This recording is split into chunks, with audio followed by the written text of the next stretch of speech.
We'll hear argument next in Case 24-5774, Barrett versus United States. Mr. Larson. Mr. Chief Justice, and may it please the Court. Possessing a gun in violation of 924C1A is a lesser-included offense of using it lethally in violation of 924J. The offenses are therefore the same for purposes of double jeopardy, meaning there's a presumption that Congress did not intend two punishments for one fatal shooting. And this presumption controls unless there is a clear indication that Congress wanted to double punish. But there isn't any. As court-appointed amicus acknowledges, 924J says nothing about punishment under both statutes. And as detailed in our briefing, neither does 924C. On the contrary, while 924C is very clear that its punishment applies in addition to that for the underlying felony, it does not say its punishment applies in addition to that for a lethal shooting in violation of 924J. And the reason for this, as Your Honors explained in Laura, is that Congress designed 924J's penalties, which include life in prison and even death, to account for the seriousness of the offense by themselves, without incorporating penalties from subsection C.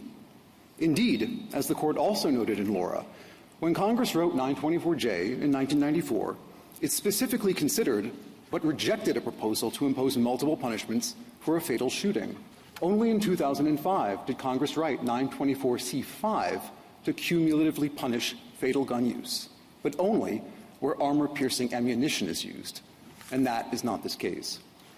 In short, Your Honors, and as 924C5 confirms, Congress knows how to order multiple punishments for a lethal shooting when it wants to. It has not done so here. I welcome the Court's questions. So are you saying that all of 924C1 is a lesser included offense of 924J? So not necessarily, Your Honor. If you're referring to things like machine gun use or use of a silencer, we recognize that question isn't presented here. We addressed it in one of our briefs, the scenario of voluntary manslaughter with a machine gun. And we say maybe those are different crimes. Maybe they're not. What about 924C 1A, 2, and 3? 1A, 2. That's 2 is brandishing, and 3 is discharge. Yes. So the same answer to our situation involving the machine gun. So perhaps this could go either way, Your Honor, in that scenario, which is not, of course, the case here. Strictly speaking, brandishing is a requirement under C, but brandishing may or may not be an element of 924G. This Court, however, explained in the Whalen case, where there was a lesser included offense of rape and a greater included offense of murder, felony murder. The Court said, well, strictly speaking, rape is not an element of felony murder, but it is one way you can commit felony murder. And in this case, the Court said in Whalen, that is the lesser included offense. So it may be, Your Honor, that in a case where brandishing is shown, discharge is shown, use of a machine gun or silencer is shown, and a jury convicts on J, they will necessarily find that's the lesser included. Of course, that's not the posture here. We have simple possession, which is always a lesser included offense of lethal use. Your whole point was that Congress didn't speak clearly enough here, but C1D2, as you know, because amicus emphasizes it, I don't know how that could be clearer. No term of imprisonment imposed on a person under this subsection shall run concurrently with any other term of imprisonment imposed on the person. That's very clear, and it starts with notwithstanding any other provision of law in D. Notwithstanding any other provision of law, no term of imprisonment imposed shall run concurrently. Indeed, Your Honor. So the operative language to activate this section is that a term of imprisonment has to be imposed under this subsection. That is the question here. May a term of imprisonment be imposed under C if someone is punished under J for the same offense? That's the question here. And as to that question, C1D2 is silent. It doesn't address it. And as the Court has explained, silence cannot be a clear indication to double punish. And what would be necessary, do you think, to make that clear? What would be necessary would be something like what appears elsewhere in the statute. We have two examples in 924C of where Congress has ordered multiple punishments. One, it said if you possess a gun, you get a punishment for that in addition to the underlying crime of violence. It's also in C5 said if you use a gun loaded with armor-piercing ammunition to kill, you're getting a lot of punishment. C5 came in much later. I mean, this was in 71, right? 924 C1D2 came in. Yes, and even when it came in, Your Honor, in Simpson and Busick, this language was in the statute. And this court said in Simpson and Busick that this language, requiring a minimum, requiring it to be consecutive, was not sufficient to constitute a clear indication. That's why Congress had to amend the statute to make it crystal clear that it wanted to double punish both possession. You want it to be in both 924J and in 924C, the provision that it can't be concurrent. No, Your Honor. There is no provision in either of these statutes addressing the scenario here. And is that because you are distinguishing two convictions versus two punishments? In other words, it seems to me that this provision that Justice Kavanaugh is pointing to is about whether you can run the sentences that have been validly determined relative to two separate convictions, whether you can run those or have to run those concurrently. But your question is, can we have two separate convictions under these circumstances? Precisely, Your Honor. Right. So that's why this doesn't have anything to do with that. Precisely, The question that's at issue with this, under double jeopardy, it's can we have two separate convictions for the same offense, for the same conduct, not whether the sentences that flow from those two separate convictions can be run concurrently or well, I thought we consecutively or whatever. Sorry. Yeah. Well, I thought we talked about that in oral argument in Laura. We foresaw, I think, exactly what was going to happen at the oral argument in Laura about this. Well, Justice Jackson, you're absolutely right. We don't get to sentencing unless there's a valid constitutional conviction imposed. That is the question in this case. Can someone be convicted under C1 and also J for the same crime? And nothing. So can you explain, and I think maybe this would address Justice Kavanaugh, he'll correct me if it doesn't help.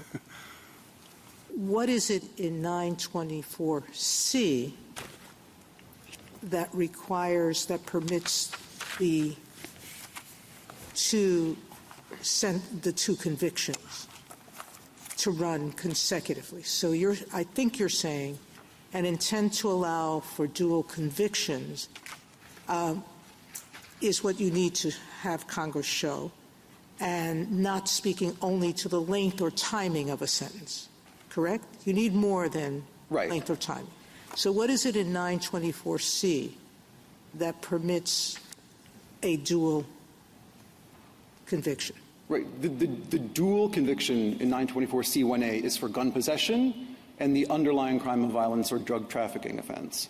Okay. And Congress is very clear you can stack those punishments. And if you do, in fact, impose a sentence under C in that scenario, that sentence will have to run consecutive to the underlying offense. That is not this case, Your Honor. All right. But if it's dual convictions, generally you have a drug offense for carrying a firearm. You get a sentence for that. You have to run this consecutively. What is it in the statute that you say makes it clear that it's speaking not just about punishment, but about conviction as well? Well, when it talks about punishment, conviction, sentence, these words in the case law are kind of used interchangeably. The idea under the Double Jeopardy Clause is that you can't be punished twice for the same offense. We know here we're talking about one offense. So the question is there any clear indication that Congress wanted someone like Mr. Barrett to get multiple punishments? And I think it's important to remember that when Congress wrote 924J, the statutes didn't look like they look today. In 1994, 924C's penalty was a fixed 5 years. It was not a minimum. So Congress found that insufficient. They're like, if you kill someone, you need more than 5 years in prison. It wrote J to allow for the death penalty and up to life in prison. It rejected the proposal that a fatal shooting should be subject to C's multiple punishment regime. And this court explained in Laura, it designed J to account for the seriousness of killing by itself. There's no indication that Congress thought someone sentenced to death under J or up to life in prison should get 5 years on top. What's the point of that?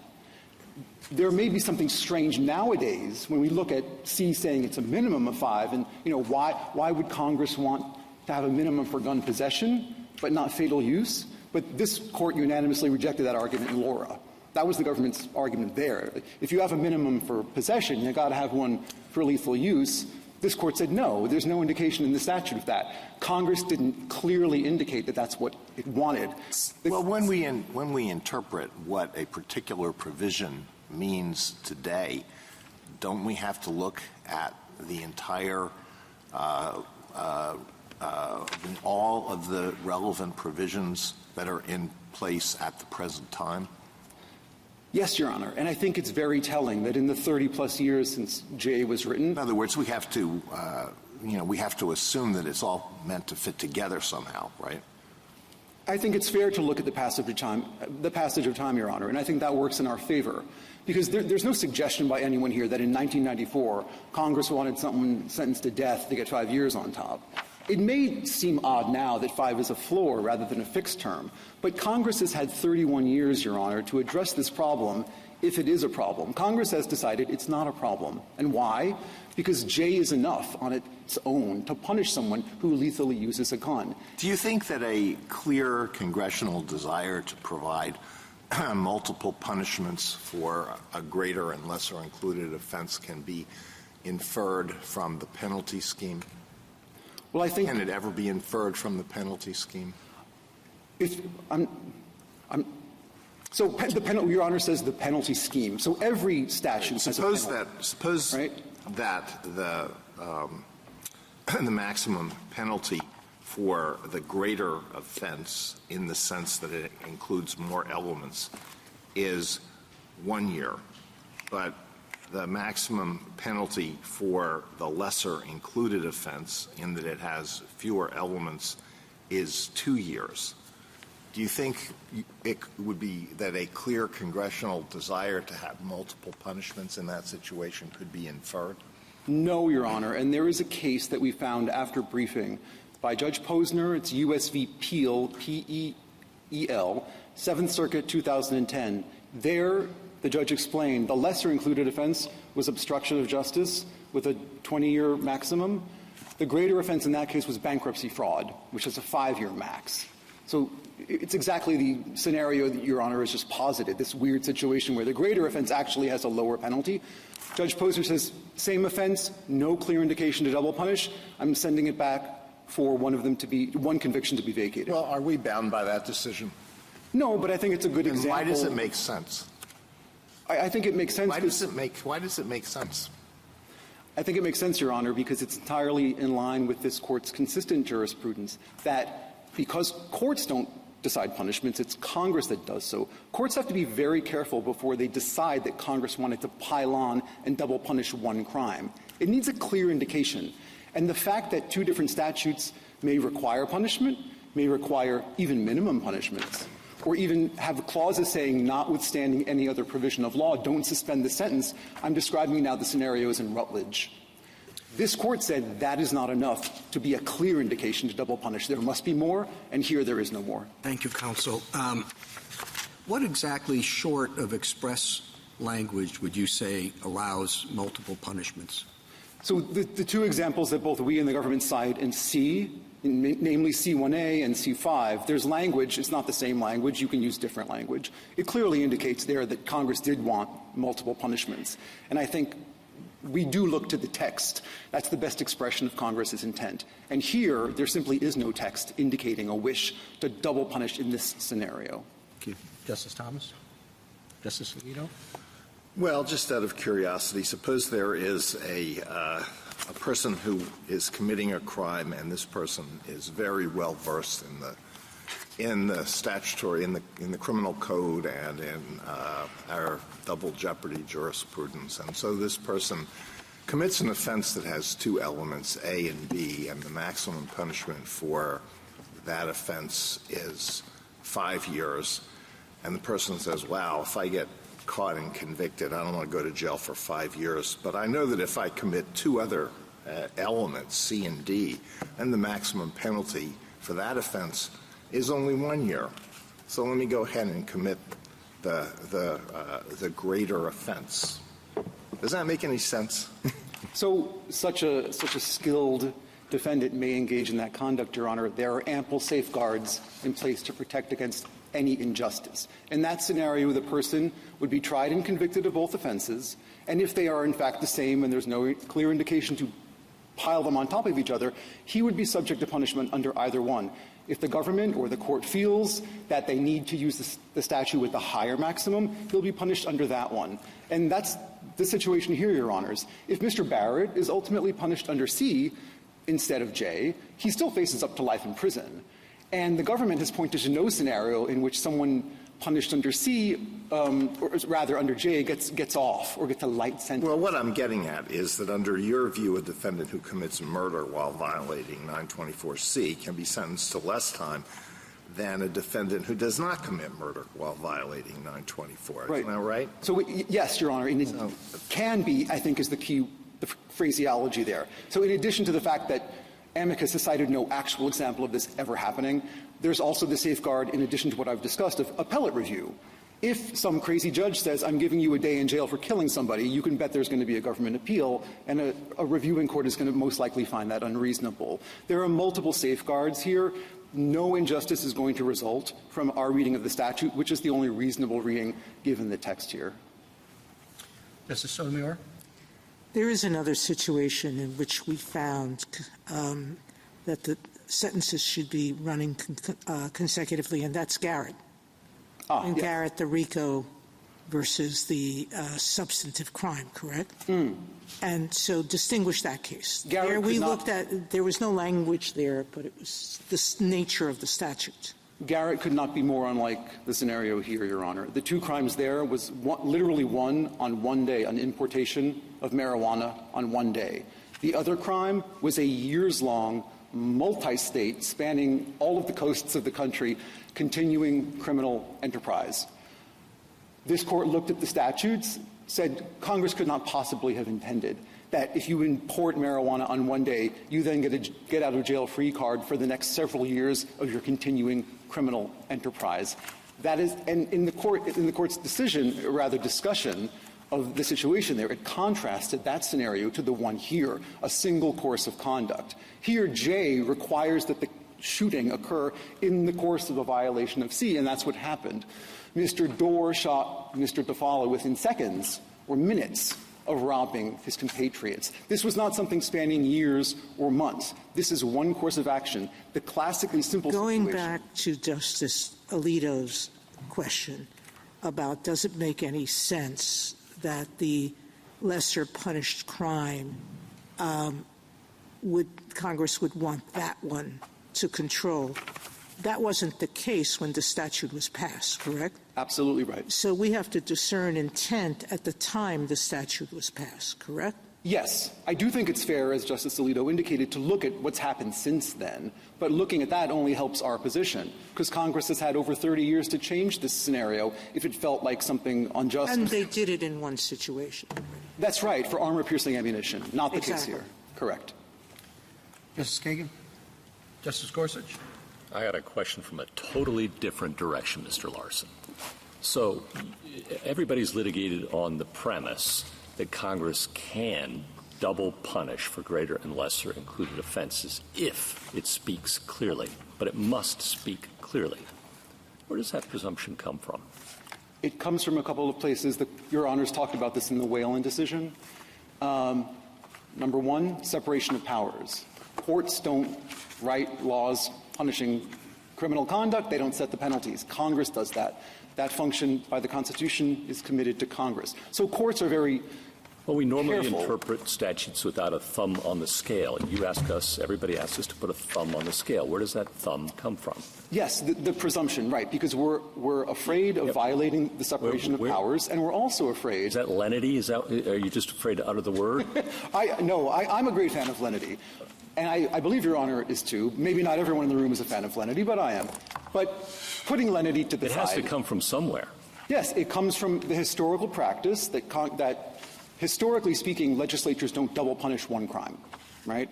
And also, constitutionally, it's the legislature that decides on the punishment, not a court. So a court, before it veers out of its lane and says, you have to double punish this person, there better be something very clear from Congress indicating that that's allowed. Because as the court said in Whalen, if we get this wrong, We violate not only the separation of powers principle, but we also trench especially harshly on the individual freedom aspects that are protected by the Double Jeopardy Clause. And this Court has sometimes said the presumption, but in other cases it said there is no double jeopardy prohibits two punishments for one offense, and that includes greater and lesser. I'm thinking of Pierce, I'm thinking of Shiro. How do we reconcile, like Hunter on the one hand and those cases on the other? Well, Hunter was just Missouri's version of 924C. You know, if you commit a crime with a gun, you get a punishment for the gun in addition to the punishment for the underlying crime. Nothing in Hunter speaks to the situation here. Well, I'm wondering, Hunter was issued during the Grady era when we treated Blockberger as a tool of statutory interpretation, and therefore kind of a presumption, if you will. But Dixon overruled Grady, right? And so I wonder, you know, is Hunter still good law, or is it Shiro and Pierce? And let me add on to that. You know, the possibility of punishment, dual punishments for greater and lesser included offenses really wasn't possible for much of our history because you didn't have joinder of criminal offenses. And so necessarily, once you try one, you're done. You know, you try the greater and you're done. And there is no opportunity for double punishment. So I'm just wondering what you make of all of that. Well, historically speaking also, Your Honor, most felonies resulted in losing Death. life. Yes. So this question wasn't, you know, as present as it is nowadays. But the Court has consistently adhered to the Blockberger rule for over 100 years. Even in Blockberger, it cited a case from 1911, citing a Massachusetts case from the 19th century. The Court has had many opportunities, it's observed in Rutledge and other cases, to abandon this rule, and it hasn't. And if it's just a presumption. We acknowledge that. The presumption can be overcome. But that's what's missing here, Your Honor. I'm wondering, why can the presumption be overcome? Because the Court has decided that despite the double jeopardy clause say that's you can't precisely be right. punished twice for one offense. We have one offense here. And that's the funny thing that I also, you know, discovered in this case, Your Honor. Despite those plain words of the Double Jeopardy Clause, the Court has consistently understood that to be a check on courts and not on the legislature, because punishments Thank you, Mr. Larson. can be whatever a Congress says they are. Justice Kavanaugh? Well, the Second Circuit here, I mean, I feel unfortunate position they're in because they're trying to interpret Laura, right? So you talk about 31 years. They're interpreting Laura, and they say after Laura, where we said that Congress specifically chose to locate 924J outside 924C. They're separated by several unrelated subsections. We said this reinforces the conclusion the Second Circuit said that Congress intended to create different crimes subject to different penalty schemes. 924C focusing on the firearm, 924J focusing on the death caused by the use of the firearm. And again, that was discussed at oral argument in Laura. In fact, the government cautioned us against not answering this question in the way that the Second Circuit, you know, ended up saying, and now we're back. So what, you know, Laura's got to be part of your analysis here. How do you explain Laura? Laura favors us, Your Honor. Why? Because it's odd that the Second Circuit said, you know, we're kind of compelled now by Laura to reach this conclusion. You think that's odd? Okay. I think it's odd, and this is why, Your Honor. I don't think it's that odd, but anyway. The reason I think it's odd, Your Honor, is because this Court said that our position in this case aligns with Your Honor's ruling in Laura, right? This Court said, you know, J does not incorporate C's penalties. Congress wrote J to punish a killing. The penalties it set out were sufficient in themselves. It didn't want to replicate. It didn't want to pile on. And although the precise question here was reserved, Your Honor, whether these two crimes are the same for double jeopardy purposes, there is no dispute among the parties that they are the same. So the only question is there a clear indication? Is there special authorization, to use the phrase in Whalen, from Congress to double punish the one fatal shooting here? And there simply isn't. Amicus has not pointed to anything saying so. Well, I think they've pointed to in 1994 when Congress comes in with J, they already know that 924C D12, D2, sorry, C1 D2 already says that any new punishment will be consecutive.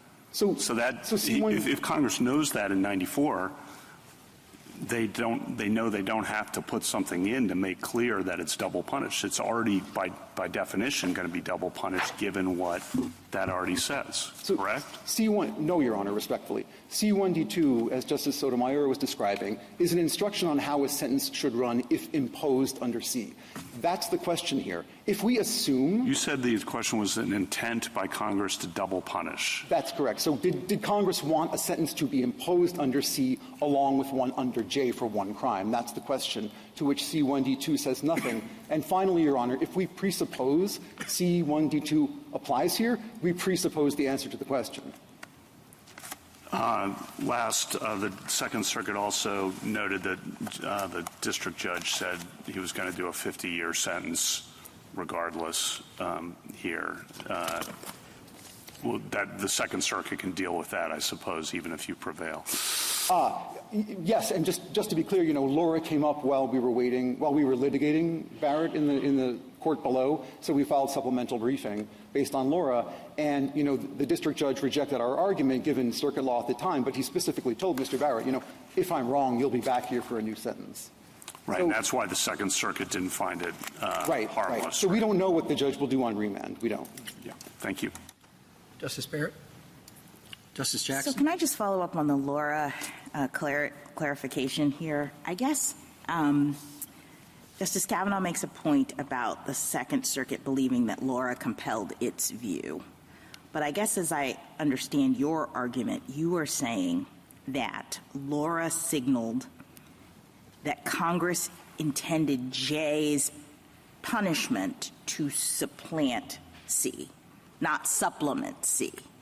That the fact that there was a separate punishment scheme in J, but the elements were the same because they were overlapping, meant that where the J scenario occurred with the additional element, Congress meant for it to be the punishment scheme that you used in that scenario. One punishment for one crime, Your Honor, yes. The fact that there are different statutes here, Yes. C versus J, that was a feature of all of Your Honor's cases. That was the situation in Wayland. That was the situation in Rutledge. They were different statutes. They had different penalties. It didn't matter. They were the same offense for double jeopardy purposes, and because there wasn't a clear indication to double punish, this Court said no double punishment. And going to Justice Alito's questions about the Peel scenario, I guess I didn't understand that odd circumstance to be presented on these facts, because I thought that J allowed for additional punishment. In other words, that we didn't have a situation in which J was capping the punishment lower than C would allow. Is that right? That is correct. The only difference is, in this particular case, under C, the minimum is 5 years. No one thinks Mr. Barrett is getting 5 years. Right, but and that's because the minimum is not really at issue in a case like this when you're talking about death. I mean, what we care about is the maximum in a situation in which the harms and the offense is so egregious, correct? That's right, Your Honor. And justice can be done under either one of the statutes here. The simple point is that convictions cannot be entered under both statutes. Right. And doesn't it have to be done? I mean, aren't sentencing judges also bound by other statutory provisions that require them to provide sentences that are sufficient but not greater than necessary, that avoid unwarranted sentencing disparities? So it's not even realistic, I think, given the sentencing judge's other obligations, that you would be in a situation in which a sentencing judge would sentence someone who had used a gun to a fatal result less than someone who had just used a gun, correct? I agree, Your Honor, and that's why amicus has cited not even one example of that ever happening. Thank you. Thank you, counsel. Ms. Brown? Thank you, Mr. Chief Justice, and may it please the Court. Section 924C1A is a lesser-included offense of 924J, which triggers the Blockberger presumption against cumulative punishments. Nothing in the statutory text, structure, or history rebuts that presumption. The text points in the opposite direction. Congress expressly authorized cumulative punishments for 924C and its predicate. But when Congress enacted 924J and made 924C the predicate, it omitted that language. That different text indicates a different intent. The Court of Appeals focused on 924C's mandatory minimum and consecutive sentencing provisions. But those provisions address the proper sentence after conviction, not whether a defendant can be convicted under 924C and another provision. Amicus also relies on structural arguments that 924C and J involve different harms, subsections, and penalties. But 924C's predicate offenses share those features, yet Congress specifically authorized cumulative punishments there. And Congress's history with 924C confirms that it understood the clarity this Court has required to authorize cumulative punishments. Because there's no clear indication Congress did so here, the Blockberger presumption controls. I welcome the Court's questions. Are you approaching the point where you're going to require a clear statement rule? No, Your Honor, and we resisted that implication in our reply brief as well. We don't think that this is a requirement that there has to be language in the text of the statute. We agree with the Court's decision in Barrett, where the Court held, looking at the statutory text along with the structure, the context, the history, that cumulative punishment had been authorized, and we think that that same analysis should apply in every case. It is a statutory interpretation question, and the Court should take account of the full toolkit for statutory interpretation in that instance. Does your position differ from Barrett's in any meaningful way? I think that to the extent that Barrett was suggesting that there might be some kind of clear statement rule and relying on the sovereign immunity decisions, which do, I think, require some kind of heightened, some kind of language specifically in the statutory text, we do resist that. There is a part of petitioner's opening brief that discusses lenity. We don't think that the rule of lenity analysis should be applied here either. But as far as the construction of the statutory text itself, I think we're aligned. Can you take me through the history of how the government got here? Because in the oral argument in Laura, it was explained that if the Court disagrees with us on this, and the Court did disagree, it should say that these are separate offenses for purposes of Blockberger, because for the reasons I was just noting, it really makes no sense to have one offense. Okay, that's the government's words. And then and I specifically asked then later how we should write the opinion to avoid this problem. And the government lawyer very succinctly and clearly said the Court should also make clear that because of the intertwined relationship to the two questions, these are separate offenses for Blockberger. Now, that was ultimately left open. The Second Circuit, I think reasonably, debatably, but reasonably read Laura as supporting what the government was saying we should have made clear. So what happened then? So our argument in Laura was essentially that the statutory construction question that the Court was facing there, whether 924G incorporates all of 924C, including its penalties, we thought that that was intertwined with the double jeopardy question, and that those two questions should rise and fall together. And we also thought that one reason that our interpretation was the better one was that otherwise you would have these implausible results where a 924J offense could be punished, it could receive a lower punishment than 924C. And I think that the Court in Laura rejected two of those points. It rejected the idea that the statutory analysis in Laura rises and falls with the double jeopardy question. The Court expressly said that its analysis there was consistent with, or could be consistent with, the government's longstanding double jeopardy position. And then the Court in Laura went on to explain that it didn't find the possibility of 924J having the ability to be sentenced at a lower punishment than 924C implausible, because instead of applying these mandatory minimums or this consecutive sentence mandate, Congress in 924J chose a different approach to sentencing. And that approach is the kind of standard approach that Congress uses for murder and manslaughter offenses, where instead of constraining judicial discretion through the use of minimums or consecutive sentence mandates, Congress goes in a different direction. It authorizes sentences up to the death penalty for murder, any term of years, life imprisonment, and the same penalties in Section 1112 that apply to manslaughter offenses in other places as well. And the Court expressly said in Laura as well that it viewed there to be indications from the statutory text that Congress intended for 924J to take account of the seriousness of the offense without incorporating the penalties from subsection C. So because of that, I think we decided, after looking through and analyzing the decision in Laura, that our interpretation for double jeopardy purposes was still the better interpretation of the statute, because I think the Court had rejected the kind of premises that we had built into the analysis earlier. Okay, that's helpful. In overcoming the presumption, though, can you look at, and this is Justice Alito's question from before, whether Congress has specified that they should not be concurrent? So I think that could be some kind of indication in certain circumstances, sure. If they were it's said in both provisions That they're consecutive sentences.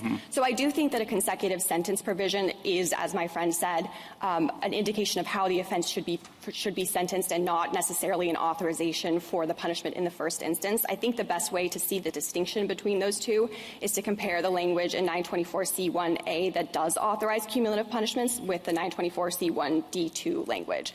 And so the language that we think is the authorizing language is on page 1A of our appendix. And it's that it says that the punishment should be in addition to the punishment provided for such crime of violence or drug trafficking crime. That's good enough. That's the authorization language that we see here. That is certainly good enough. That's similar language to what Congress used in C5. In fact, it was broader in C5 and said that punishment should be in addition. If that's good enough, couldn't Congress, and I'm sorry to prolong this, but if that's good enough, couldn't Congress in 94, when they're putting J in, think, well, we don't have to put in an addition because it already makes clear in 924 C1D2 that no term shall run concurrently. So I mean, that just seems as a matter of English language. Those two things seem to me the same. And if you've conceded that the first, in addition to, would make it multiple offenses, in Congress in 94, yeah, they could have gone through the exercise, but I think they read C1D2. It's like, yeah, of course. No term of imprisonment, notwithstanding any other provision of law. So again, I think that C1D2 is focused on the different question, and that's the question of when you have a sentence, how is it structured with other sentences? But you've already conceded I don't want to use, but in addition language, punishment in addition would be good enough. The punishment in addition would be good enough if it were specific to the offenses at issue here. But in C1A, it's only authorizing cumulative punishment for the C1A offense and its predicate. Is that because you're reading punishment to mean conviction? Punishment, we think, does include both the conviction and the sentence, and that's consistent with what this court held in Ball. In that case, the sentences themselves, were concurrent sentences, and so the government had argued that it was a harmless error for double jeopardy purposes because you were really only serving the same time you would serve otherwise. The court in Ball said that that is incorrect for purposes of double jeopardy. The conviction is part of the punishment, and that is okay, but we don't have the word punishment in the D subsection, that's right? Correct. In the D subsection, we're talking about the sentence. No term of imprisonment shall be imposed to run concurrently, and you only get to the sentence after you have the punishment/conviction. Correct. And so that's why we see the authorizing language in C1A as doing the work of authorizing cumulative punishments in the specific instance in which the offense is the C1A offense and its predicate offense. And if that, and you're saying we would have needed that kind of language in the J scenario in order to arrive at the same Yes, that's correct. And if you thought that the C1D2 language were sufficient to authorize cumulative punishments on its own, then that would mean that the language I was just pointing you to in C1A would be superfluous. And that's a superfluity that would have existed at the time Congress was enacting the statute. Superfluity is usually defeated by notwithstanding any other provision of law. But I understand your argument on that, and I understand Justice Jackson's point. I think the Second Circuit was quite reasonable in what it did in the wake of Laura. Let me ask you another question. Does this matter from the government's perspective in terms of sentences that will actually be imposed in the real world in cases of this nature? So I think likely not in practice. That's why I assume you're where you are. The government is going to have the ability to dismiss convictions or to dismiss the guilty verdicts that it gets on certain counts before sentencing happens. And so it can have the ability to choose, I think, which of the counts the sentence is imposed under. And that might take into account the sentencing exposure that we think is going to occur under either J or C, and we can choose which one we think is the more appropriate under the circumstances. Do you think that there are cumulative punishments authorized for both J and the predicate offense? We don't, no, because there's no language in 924J that authorizes those cumulative punishments for the predicate offense of C or C's own predicate. It's like I really meant like C's own predicate. Correct, yes. So you think your position is consistent all the way through. We're going to make you have language, and because there's no language for the original predicate offense, let's say a robbery or something, that cumulative punishment is not authorized? We think that that is the necessary implication of the language in the text of the statute here. If Congress had put J into subsection C, then of course that language authorizing punishment in addition to the cumulative offense would apply to that part of the subsection as well. But because it put it in its own subsection, that introductory language just doesn't apply. And it is also a lesser included offense, so the same analysis that you have here would apply there as well. Okay. I did want to address just a couple of the kind of results-based or anomalies that amicus has suggested might occur under our interpretation, and especially with respect to Justice Thomas's earlier question about the machine gun hypothetical. We believe that under that hypothetical, these would be two separate offenses for purposes of Blockberger, because then both would have an element that the other would not, and Congress can indicate an intent to authorize cumulative punishments by adding elements to the two offenses that would authorize that would make them separate offenses for purposes of Blockberger. So we don't think that the analysis here would apply in the same way to 924C1B offenses in that same way. Thank you, Counsel. Justice Thomas, Justice Alito, Justice Henry, Justice Kagan, Justice Gorsuch. You know exactly what I'm going to ask you. The government acknowledges that there's a presumption that we're not doing our normal statutory interpretation here. There's a presumption against two punishments for one double jeopardy offense. Where does that come from? I think it is largely a factor of the courts presuming that Congress generally doesn't intend to authorize cumulative punishments for the same offense under Blockberger. Why do we presume? That's just repeating the words back to me. Why? Why do we presume that? I think originally there were some early cases that did suggest that under the Double Jeopardy Clause applied to cumulative punishments as well, and so there was this form of constitutional avoidance. In later cases, the Court made very clear that the constitutional analysis and the statutory analysis collapse into one another. As long as Congress has, in fact, authorized it, then that's fine, and we think that that's sufficient. All right, let me stop you there and Sure. just say I think you've got two possible answers. One is lenity, which is rooted in the separation of powers and the presumption of freedom, of liberty. And I took that to be Mr. Larson's answers after a while. The other answer is it might come from the Double Jeopardy Clause itself, which, after all, says you cannot be punished twice for the same offense, in which case it's not a presumption, it's the law.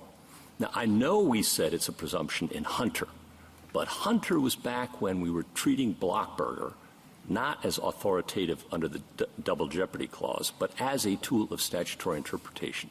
We've rejected that since. In Dixon, we overruled Grady.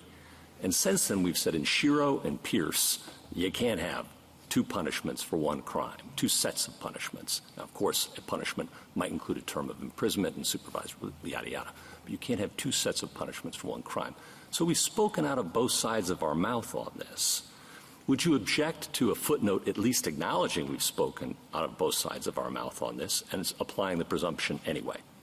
So we certainly don't object to applying the presumption as the Court has done in all of these cases. I would push back a little on the idea that we think or the idea that this is compelled by the Double Jeopardy Clause or at least itself. our precedents. I mean, would Pierce and Shiro say it? Sure. I think if you were going back to original principles in the Double Jeopardy Clause, it actually... You might be shocked to hear I'm interested in that. I am somewhat unsurprised, but it does refer to being twice put in jeopardy of life or limb, not the same offense. Yes, for the same offense, but Congress, of course, can define offenses however it chooses to do so. It can also define punishments. So once you've got one offense, you get one set of punishments is natural conclusion from that text. And we have said that twice. I think what Justice Scalia said when he was looking at the original meaning of this is that, in fact, the Double Jeopardy Clause should apply to successive prosecutions but not to cumulative punishments. I agree with that, right? And his point was, well, there might be multiple punishments for one offense, and that's fine. And of course, fines, imprisonment, supervisory. But what is a successive prosecution? Through most of our history, you couldn't have a successive prosecution. There was no joinder of offenses. But now there is, and we use Blockberger to tease it out. And here we have, as you concede, one offense. One offense. Forget about J and C. There's one offense. Why isn't the natural implication, again, I'll leave you alone after this, I promise. the natural implication and our precedents that say you get one set of punishments, the obvious implication, or at least we should acknowledge the tension between our cases on this, which speak out of both sides of their mouth.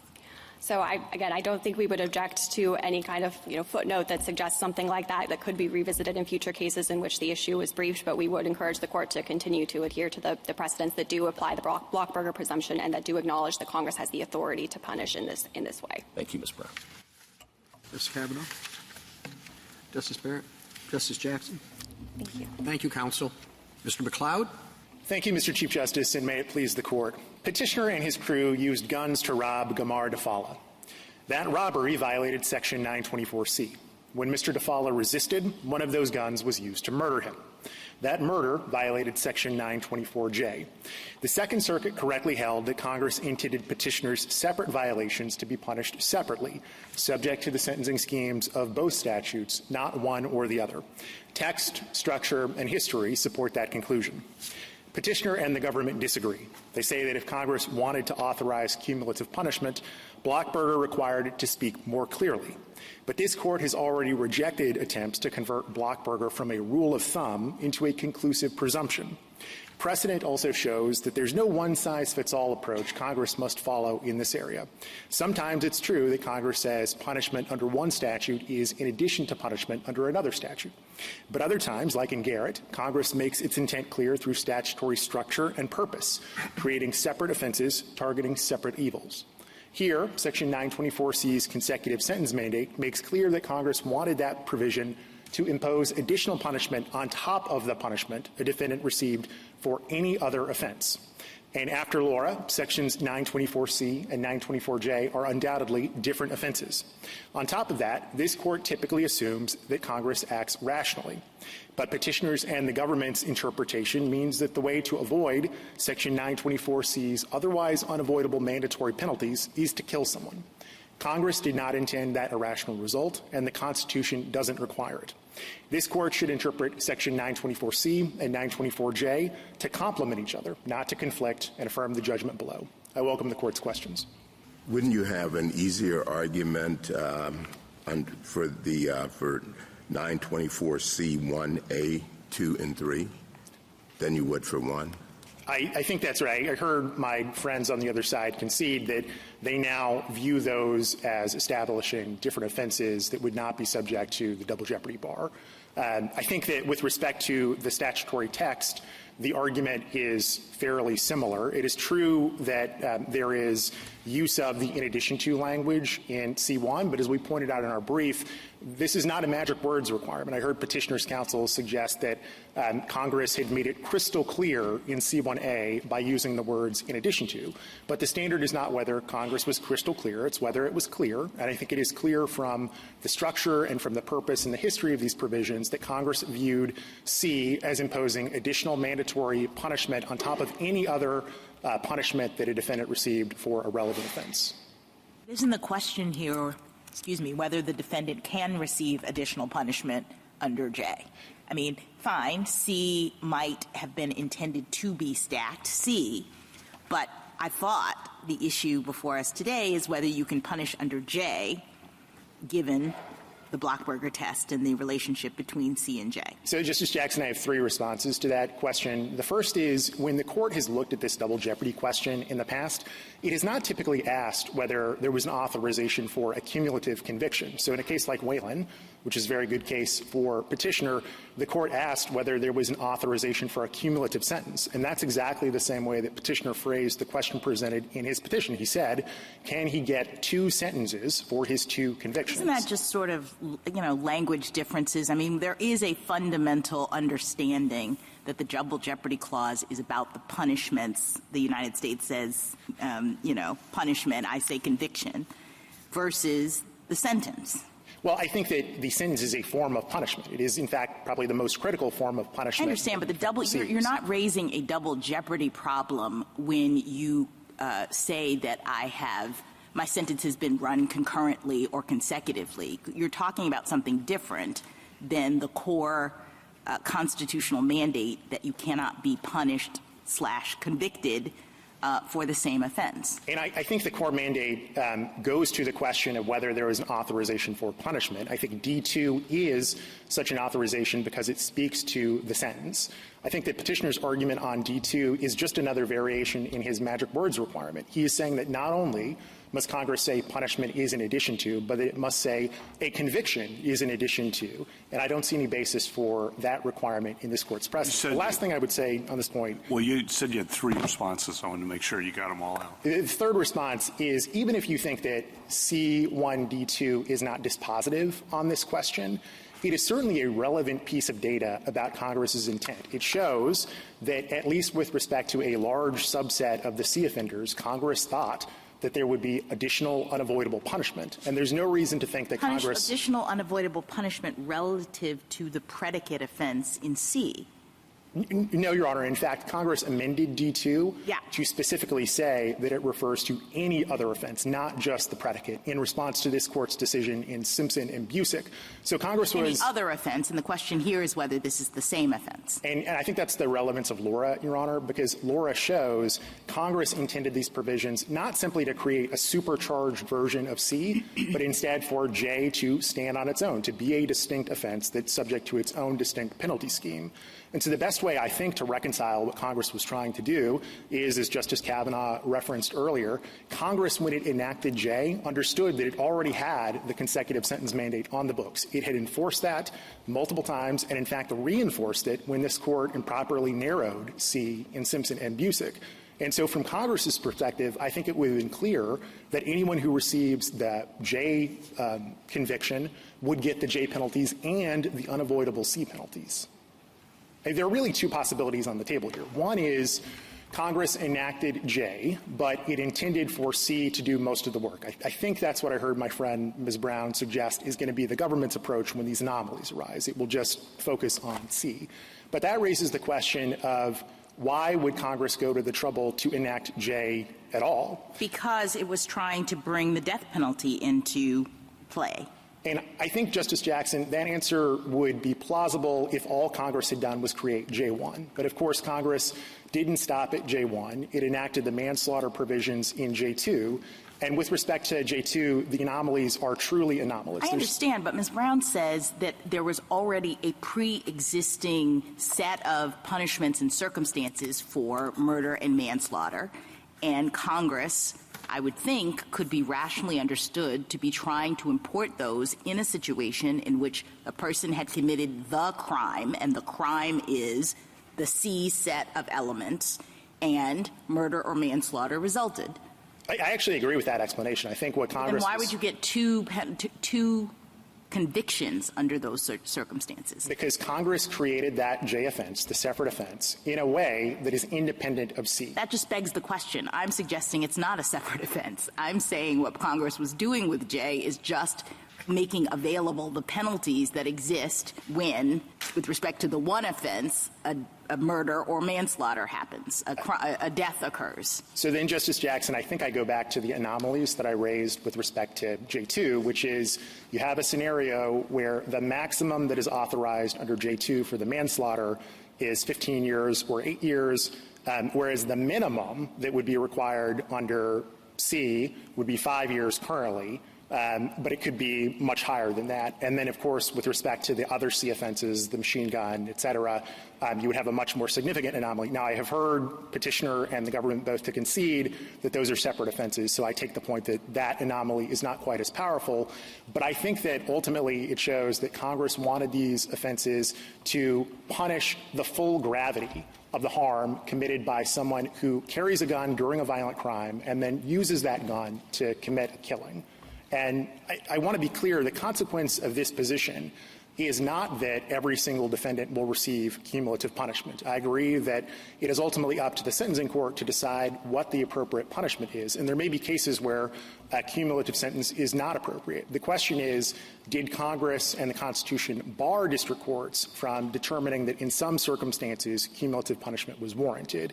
And I think based on the text, structure, and history, for all the reasons we said, there is no evidence that Congress wanted that bar. What do you say to the government's point that this really isn't going to prevent them or prevent a district judge who wants to sentence heavily, from sentencing heavily in cases, and there's a killing, so presumably it's going to be sentenced heavily, one would usually suspect. I think that that is right as a factual matter.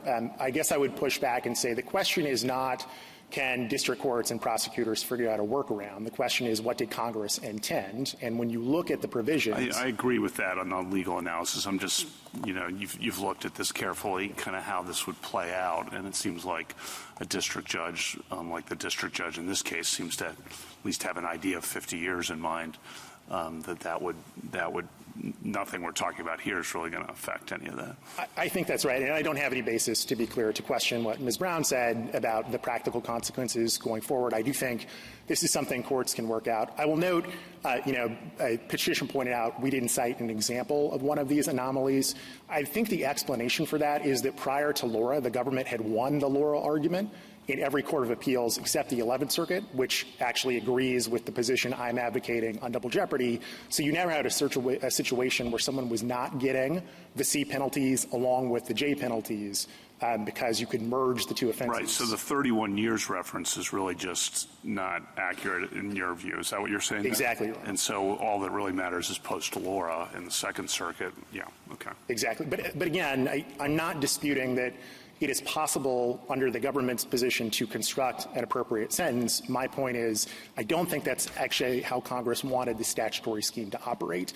And I read this Court's precedents to suggest that is the operative question. What was Congress's intent, not simply what can the government do operationally on that. Can we take into account 3553A when assessing that? I mean, Congress was obviously legislating against the backdrop of a system in which it had already told district judges, sentencing judges, to sentence proportionally based on what happens in terms of the facts, et cetera. So in that world, the anomalies that you're identifying, maybe Congress wasn't worried about because it had already instructed the court to make sure that the penalties in a situation like this are higher. I think that would be plausible if all Congress had done was adopt J1, the murder provision, because those are the sort of anomalies that a district court could work out. If you have a situation like the J2 penalties where you have a floor that is very low and a ceiling under the other statute that's very high, that is not something a district court could really reconcile. But I take the point that 3553A certainly was operating in the background, and the Second Circuit noted that in the ordinary course, of course, a district court is going to take account of the C penalty in fashioning the J remedy. I think that's certainly appropriate for the court to do. I'd like to turn just briefly to the precedent and the question of the status of Blockberger. So, Justice Gorsuch, I actually read this Court's cases to suggest that Blockberger is not a substantive canon. It is more of a linguistic canon, to borrow a phrase from Justice Barrett. It is a tool of statutory construction that the Court applies to determine Congress's intent, but it is ultimately just a proxy for Congress's intent. And so Blockberger yields in the face of clear evidence of a congressional intent to authorize cumulative punishment. I still think you need some account why we have that canon in this context, but no others. I agree. Not I think many others. I mean, there has to be an account, right? Why? I agree. I think that that is an area of this Court's double jeopardy precedence that's under-theorized.